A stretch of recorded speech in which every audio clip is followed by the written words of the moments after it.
inaasahang pangyayari. Of course, nagkaroon ng kalamidad, ng bagyo, at this is super typhoon. So, thank God at hindi naman buong Korea ang napinsala. Not all South Korea or North Korea. May mga parte lang ng Korea ang napinsala, of course. And this is really very sad to know. At nagkakaroon na rin ng mga pagbaha dito sa Korea. Unlike before, it happened once, but naulit-ulit ngayon. So, I do believe kinakailangan talaga ng madali ang construction ng mga roads. Ayan. At before naman, hindi bahain ang Korea. It happened once, but it never happened again. Ito na lang ulit. So, let's pray and let's hope na magkaroon ng immediate action ang Korean government with regards of this flooding na nangyayari dito sa Korea. At of course, we still wanted to greet our idol, of course, who is in a position as senator now. Ayan, binabati natin si Idol Raffy Tulfo. At patuloy tayong nagbibigay sa kanya ng papugay, of course, sa mga good deeds na kanyang patuloy na ginagawa, 'di ba?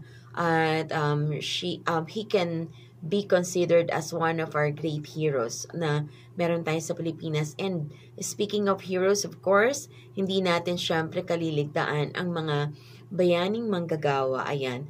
Of course, we will never forget and we should not forget this kababayans, OFW workers who are living abroad, not only here in South Korea, of course, all over the world. Ayan, binabati natin ang lahat ng mga OFWs, ang mga dakilang manggagawa, ang mga heroes. Ayan, we do believe na, and we really very, of course, we know very well. Ayan, yan yung gusto kong sabihin na sila yung mga heroes, di ba? Mga silent heroes na meron tayo sa Pilipinas.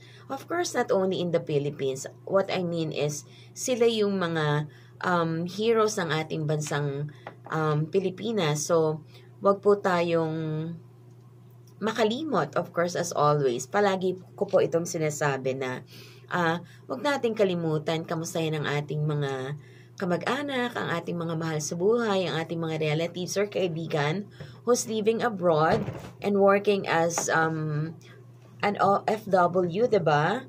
Dahil hindi naman ganun kadali talaga ang buhay abroad. So, I think it's always right to ask them